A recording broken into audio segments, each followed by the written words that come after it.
નમસ્કાર, હું છું doctor Rutul Gandhi, robotic joint replacement સર્જન. તો આજે આપણે જે ચર્ચા કરી રહ્યા છીએ તે છે AI based fully active robotic ની સિસ્ટમ વિશે. તો જ્યારે બી ની રિપ્લેસમેન્ટની વાત થાય તો એ જરૂરી છે કે જે બી સાંધો બેસે એ બોડી જોડે કમ્પ્લીટ અને સરસ અલાઇનમેન્ટમાં બેસવો જરૂરી છે. એ જ્યારે અલાઇનમેન્ટ કરતાં 2 થી 3 ડિગ્રી બી વાંકો ચૂકો બેસે તો એમાં જેટલું આપણે જોઈએ છે એવું સચોટ રિઝલ્ટ અને સારામાં સારું આપણે આઉટકમ નથી મેળવી શકતા. હવે જ્યારે નરી આંખે જોવાની વાત કરીએ તો નરી આંખે આ 2 થી 3 ડિગ્રીનો ફરક જાણવો અને એને ચેન્જ કરવો તે એક નેક્સ્ટ ટુ ઇમ્પોસિબલ છે. એટલે આ જે સિસ્ટમ છે એમાં અમે પેશન્ટનો સીટી સ્કેન લઈને ઘણા બધા મેજરમેન્ટ્સ લઈને બોડીનું અલાઇનમેન્ટ એક નક્કી કરીએ છીએ.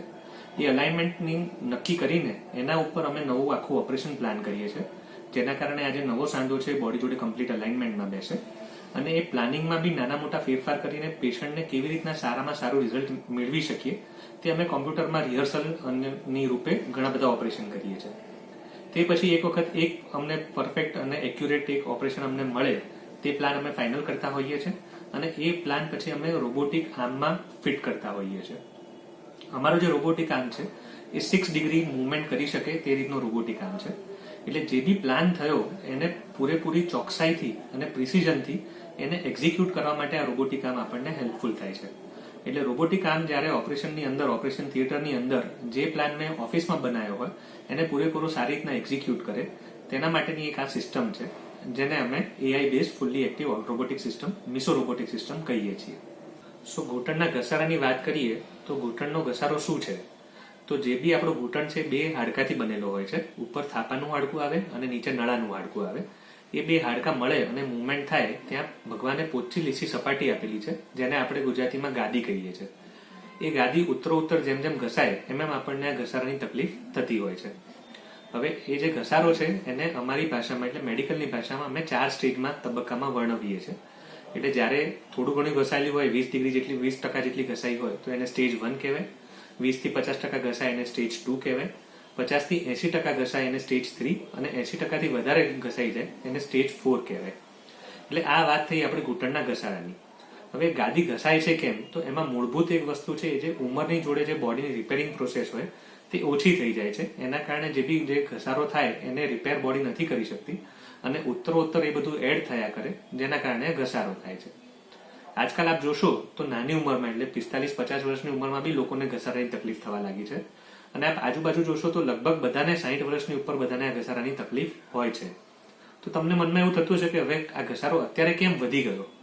તો એની પાછળ આજે ઉંમરની લાગતા કારણ છે. એની જોડે જોડે હવે જે આપણે જે સ્ટ્રેસ વાળા વાતાવરણમાં રહીએ છીએ, બેઠાડું જીવન જીવીએ છીએ, એક્સરસાઇઝ વગરનું જીવન જીવીએ છીએ અને જે ખોરાક આપણો જે હવે જે સ્વસ્થ નથી રહ્યો અને પ્યોર નથી રહ્યો એ બી એક આમાં કારણ છે.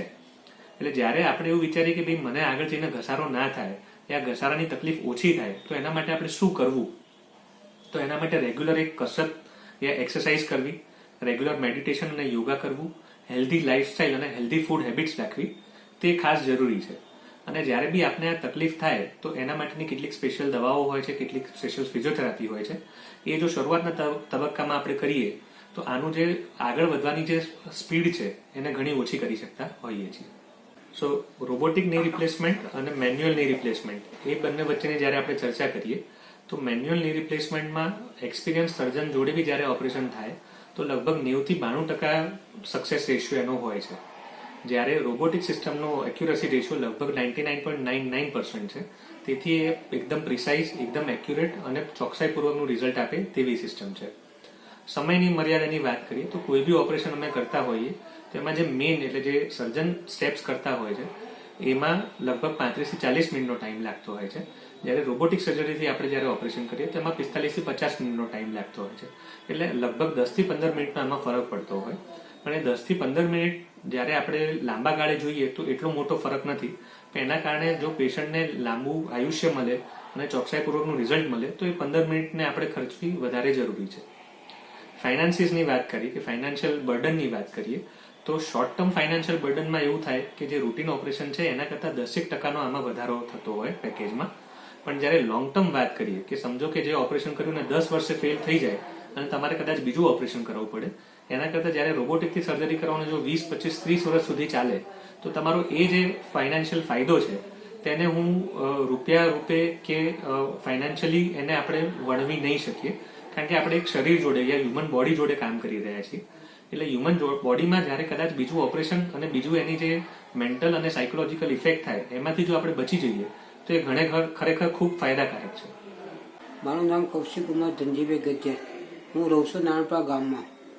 મને તકલીફ હતી એટલે મેં બતાવ્યું સાહેબને. મને કે ઘસારો ઓપરેશન કરવું પડશે. મેં આવ્યું સારું ઓપરેશન કરાવી દઈએ. એટલે રોબોટથી કર્યું, સારું રહ્યું છે. લોહીનો બગાડ એવો ઓછો નીકળ્યો હતો અને ચાલવામાં કોઈ તકલીફ હવે પડતી નથી. મારું નામ પ્રકાશભાઈ અમૃતભાઈ શાહ છે. હું લો ગાર્ડન અમદાવાદથી આવું છું. મારી ઉંમર 65 વર્ષ છે અને મને ઘણા ટાઈમથી નીનો પ્રોબ્લેમ હતો અને 5મા 6ઠા સ્ટેજ ઉપર હતું, એટલે મારે ઓપરેશન કરાવવું જ પડે એવું હતું. અને મેં રોબોટિકથી સર્જરી કરાવી. જસ્ટ હજી 15 દિવસ થયા છે અને હું ચાલવાનું શરૂ થઈ ગયું મારું. અને આઈ થિંક ઘરે તો હું સ્ટીક બી છૂટી ગઈ છે, પણ બહાર ખાલી સ્ટીક બાકી. અત્યારે નોર્મલ હું ચાલી શકું છું વ્યવસ્થિત રીતે સારી.